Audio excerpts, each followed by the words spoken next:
I feel like there's also some people that might have a lower conscientiousness level or just might not have the same kind of strivings as others.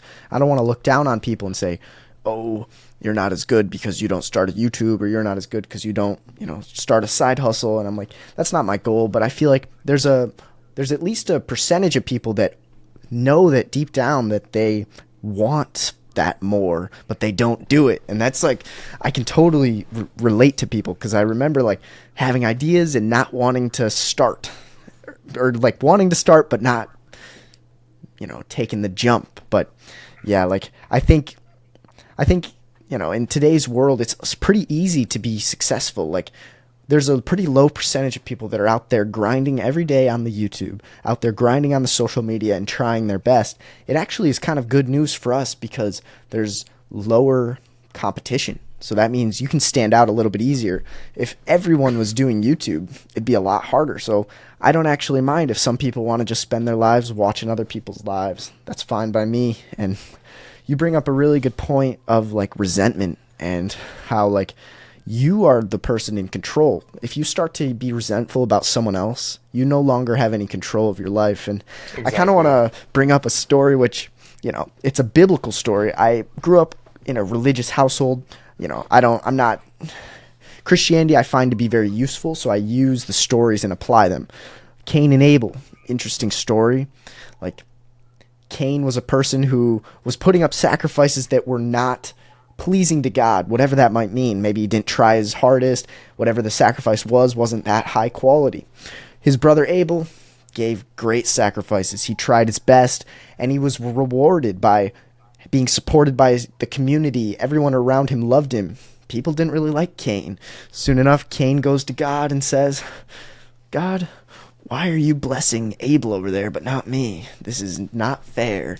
And God's like, "Well, it's all your fault because you haven't been putting up the right sacrifices." And like, that's kind of something that really just hits me hard because it's like, Harley, what sacrifices are you going to give to God, the world, etc., to yourself? What sacrifices are you going to make in life? Are you going to go the easy path, or are you going to go the extra mile that, of course, is very hard and might be insanely stressful, but it's going to be worth it in the long run, and it might make the world a better place? Like, I see it as like an interesting way to, I don't know if you fully get where I'm going, but it's like, I don't ever want to be in the position where I'm starting to blame others for my scenario. I want to always be in control, and I want to be held 100% responsible for my sacrifices that I've made on the earth. And I want my sacrifices to be high quality. I want my efforts to be 110% because I honestly couldn't live with myself if I was working at 20, 30% capacity. I would hate myself, and I would blame others probably for it.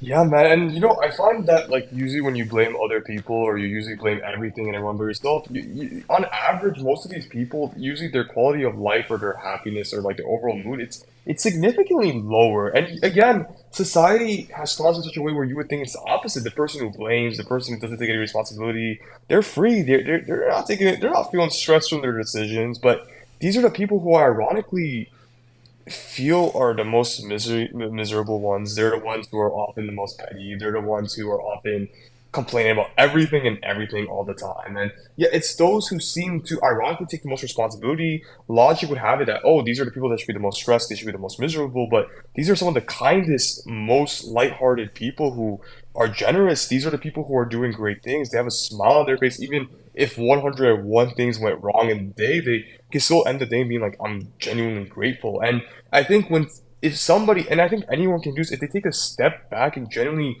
observe both human nature and kind of observe, wait, what have I been taught versus what I'm actually seeing?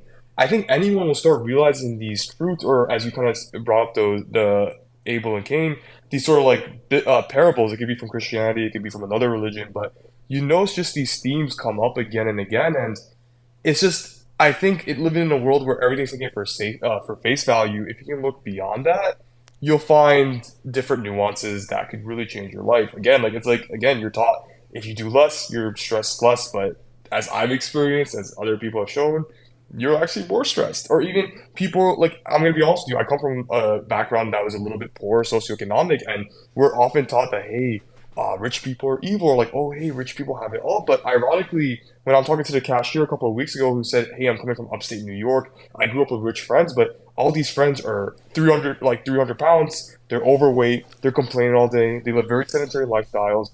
Again, not everything's for face value. Some of the people who are given everything, ironically, have no purpose at all because what is there to strive for? So you gotta just, people have to really develop this intuition that I think is innate, but a lot of people are not tapped into it because they're scared to tap into it because of that kind of castration effect that, hey, why worry about this? Just play the TV mindlessly. You deserve it.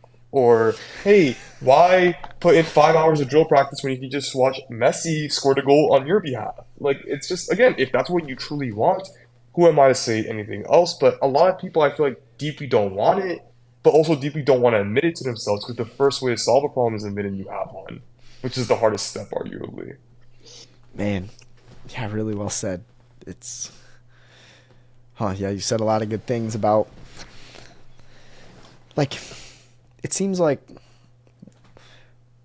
maybe you are right, and every single person does really want that more, but they lie to themselves and they just kind of fall for this easy pill that the government kind of seems to push, or that culture seems to push. Ooh, eat the easy fast food, easy Exactly. Netflix, easy, oh, the gym's hard, you deserve an ice cream bowl.